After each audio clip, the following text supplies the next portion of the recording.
yang dilakukan oleh Tom Lembong itu bukan salah karena itu atas perintah atasan gitu, tidak ada mens rea sama sekali, sehingga wah ini jelas ini sangat politis, hukumannya dipaksakan.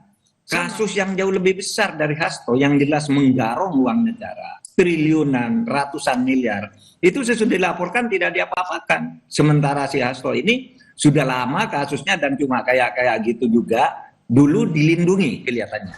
Nah sekarang Guru Besar Hukum Tata Negara Universitas Islam Indonesia Yogyakarta, yang juga merupakan mantan Menko Polhukam era Presiden Jokowi, Mahfud MD, mengomentari soal pengampunan hukuman bagi Tom Lembong dan Hasto Kristianto. Mahfud menilai pemberian amnesti dan abolisi yang diusulkan Presiden dan disetujui DPR adalah bukti kuat kalau hukum tidak boleh menjadi alat politik. Teriakan masyarakat yang bersumber dari public common sense tentang rasa keadilan sekarang membuahkan hasil. Saudara Hasto Kristianto dan saudara Tom Lembong yang keduanya telah divonis dijatuhi hukuman penjara oleh pengadilan negeri, sekarang mendapat amnesti dan abolisi yang artinya keduanya nanti harus dibebaskan. Ini bisa dilihat dari pengumuman atau jumpa pers yang dilakukan oleh Wakil Ketua DPR, Pak Dasko Ahmad, yang menyatakan DPR sudah setuju atas usul Presiden melalui dua surat, yaitu surat untuk 1.116 orang diberi amnesti dan satu orang, yaitu Tom Lembong, diberi abolisi.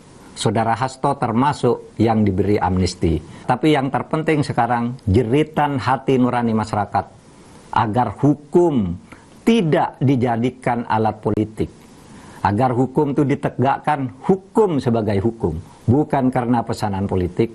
Sekarang memberi harapan baru kepada kita bahwa hukum akan mulai ditegakkan dan mudah-mudahan ini akan berlanjut. Kita bergabung dengan Guru Besar Hukum Tata Negara Fakultas Hukum UII Yogyakarta, Profesor Mahfud MD. Selamat siang, Prof. Mahfud. Apa kabarnya siang hari ini? Ya, Bella, baik. Saya di Jogja dalam keadaan baik. Begitu, alhamdulillah. Prof. Mahfud, apa tanggapan Anda soal penghapusan hukum bagi Tom Lembong, soal aturannya dan juga timing yang diberikan pasca vonis? Karena ada juga yang berpendapat bahwa abolisi harusnya diberikan setelah harus diberikan ketika pengadilan sedang dalam tahap penyidikan atau tahap penuntutan, bukan setelah diputus pengadilan. Bagaimana pendapat Anda, Prof? Ya, pertama kalau kesan saya merasa sangat gembira ya. Di malam juga tidur dengan nyaman, tidak terhantui oleh pikiran-pikiran lain yang ini yang agak buruk, tapi semuanya menjadi manis rasanya. Jadi benar nih yang dilakukan oleh Bapak Presiden, karena proses peradilan pengadilan terhadap Tom Lembong dan Hasto itu kan jelas sekali sangat politis, bukan hukum, dan nampaknya dipaksakan untuk keduanya. Dan oleh sebab itu, lepas dari soal definisi, kalau definisi ada yang mengatakan seharusnya diberikan dalam penuntutan sebelum vonis dan sebagainya. Itu teorinya begitu. Bahkan teori tentang amnesti dan abolisi itu di Indonesia sudah lama tidak menganut teori, tapi menganut praktek yang berlaku yang tidak sama dengan definisi yang tadi kata Mbak Bella itu tidak benar. Seharusnya saat dituntut sebelum divonis itu enggak. Amnesti itu aturannya sebenarnya teori dasarnya adalah satu pemberian pengampunan sebelum diproses pengadilan. Amnesti. Kalau abolisi ketika sedang diproses. Nah, tetapi dalam praktek di Indonesia amnesti itu, terutama sejak zaman Pak Habibie, dulu orang sudah divonis, sudah lama di penjara pun diberi amnesti, seperti Bintang Pamungkas, gitu, Muchtar Pak Pahan, gitu. Dan oleh sebab itu tidak perlu diperdebatkan lah soal definisi-definisi itu. Yang Anda kutip tadi dari Kamus Umum tentang arti amnesti dan arti abolisi itu benar, tetapi juga tidak dilanggar sama sekali oleh keputusan Presiden untuk memberi amnesti dan abolisi ini.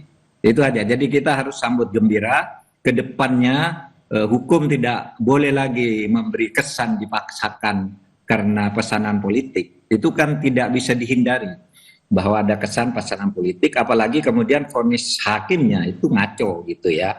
Terasa sekali bahwa itu didikte oleh kekuatan politik di luar independensi dirinya. Itu yang terjadi misalnya pada vonis Tom Lembong maupun pada Hasto.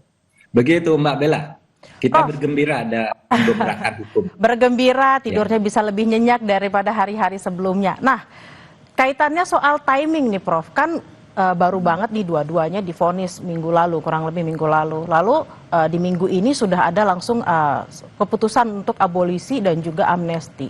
Bagaimana Prof melihat bahwa ada timing yang cukup singkat di balik keputusan ini?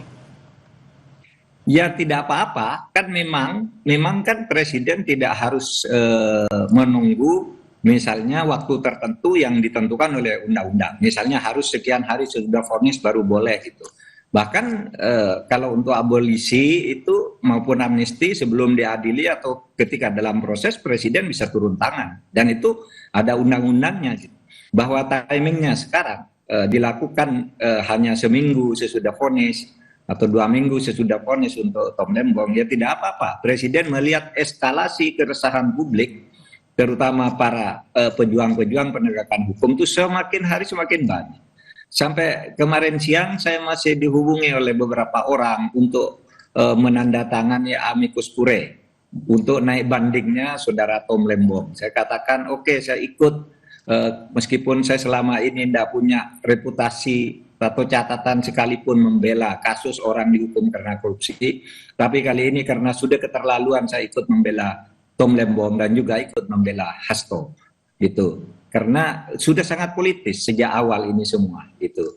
Berarti Prof Mahfud memang melihat kasusnya Tom Lembong dapat pengampunannya, Anda merespon bahwa hukum memang tidak boleh jadi alat politik. Berarti sisi politisnya sejak awal kasus ini Prof Mahfud merasa memang sangat kuat gitu ya? Sangat kuat. Yang untuk Tom Lembong misalnya, dia kan sudah aman selama beberapa tahun, lalu terasa ada konflik misalnya dengan salah satu tokoh politik, lalu kemudian dia tiba-tiba jadi tersangka. Politisnya lagi, dia ini melakukan pada satu waktu yang kemudian disusul oleh menteri-menteri sesudahnya sampai sekarang melakukan hal yang sama, tidak diapa-apakan. Politisnya lagi ternyata terbukti kemudian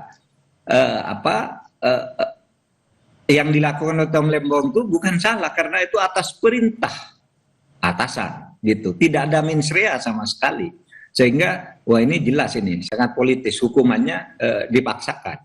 Sama dengan Hasto, itu politisnya apa?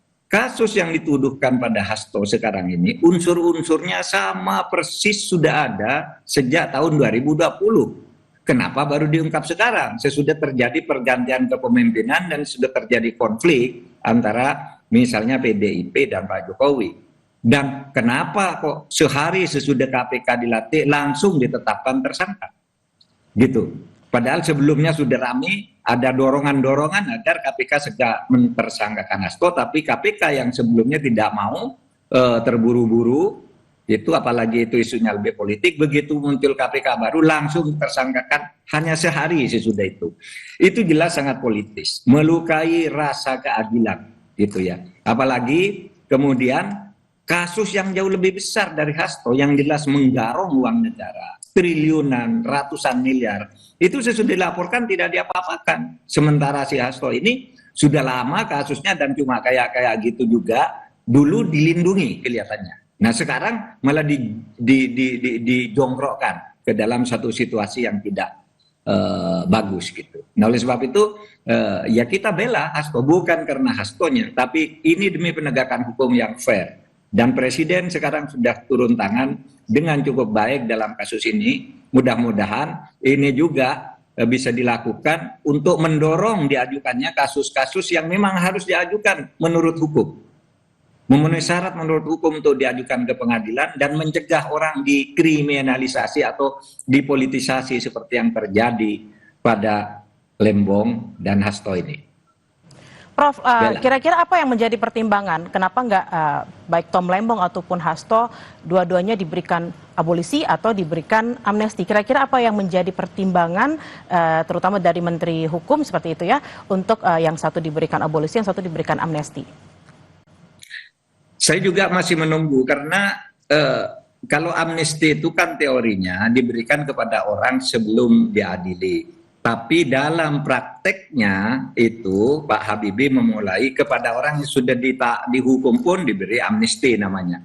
Waktu zaman Pak Jokowi memberi amnesti kepada orang yang sedang dihukum yaitu Saiful Mahdi, itu sudah mau habis masa penghukumannya lalu segera diberi amnesti agar dia tidak selesai menjalani hukuman. Kalau selesai menjalani hukuman itu namanya diberi rehabilitasi atau gerasi gitu.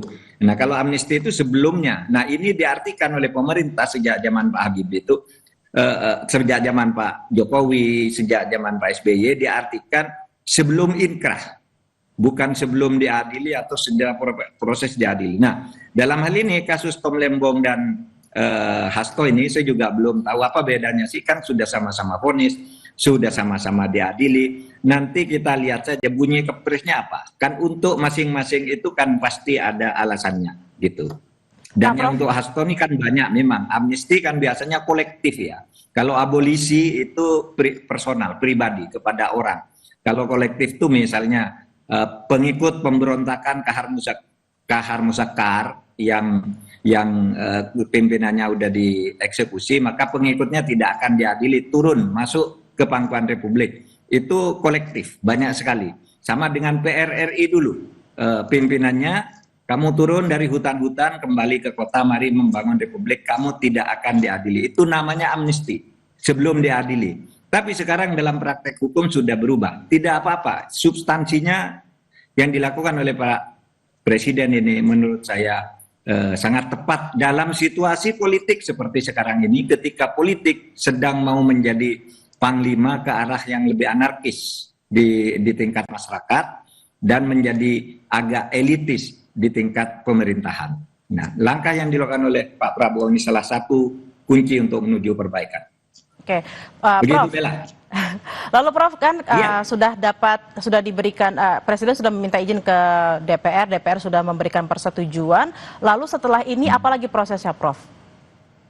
Tinggal kepres. Kalau pengalaman saya dulu waktu memberi amnesti pada Saiful Mahdi di Aceh, dia itu dulu dihukum karena mengkritik fakultasnya melalui medsos gitu, bahwa medsosnya tidak benar gini, lalu dia diadili memfitnah, kemudian dihukum. Kira-kira kurang seminggu sebelum dihukum, kita mintakan amnesti agar hukuman itu dianggap tidak ada. Karena kalau seminggu sesudah itu dia lepas hukuman, berarti dia tidak bisa amnesti. Yang dia bisa minta adalah rehabilitasi atau gerasi gitu. Nah kalau gerasi itu harus mengaku bersalah. Oleh sebab itu waktu itu kita kejar gitu.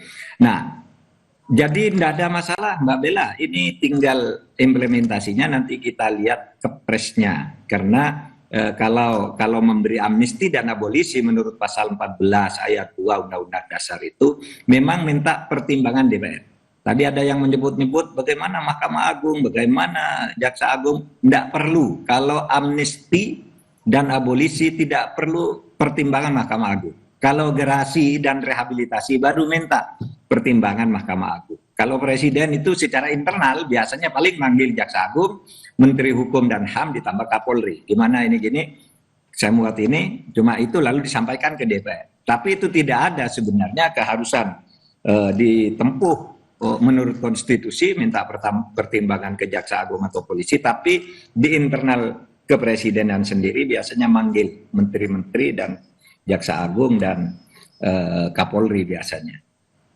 Gitu, Bella. Prof, ini juga ada obrolan, ada perbincangan, terutama mungkin di media sosial dan mungkin juga di masyarakat kita ya. Bagaimana dengan rasa keadilan terhadap orang-orang yang juga mungkin ya terkena kasus-kasus yang dianggap politis, tapi karena dia tidak high profile, lalu dia tidak mendapatkan rasa keadilan.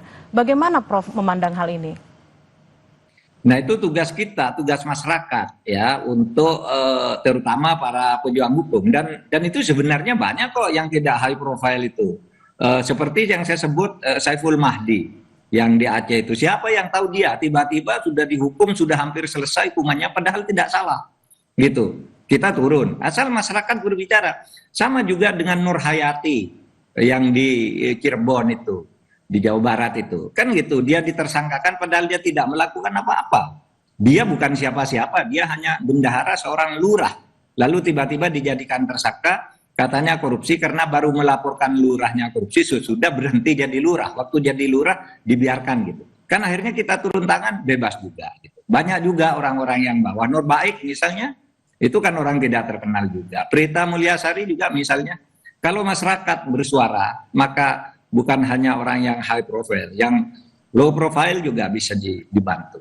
Oleh sebab itu kekompakan kita di dalam bagaimana menghayati negara hukum Indonesia ini.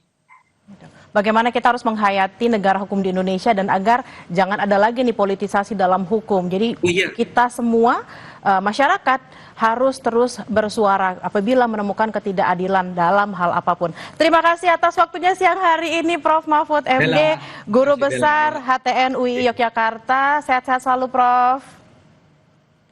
Sehat, Bella. Makasih.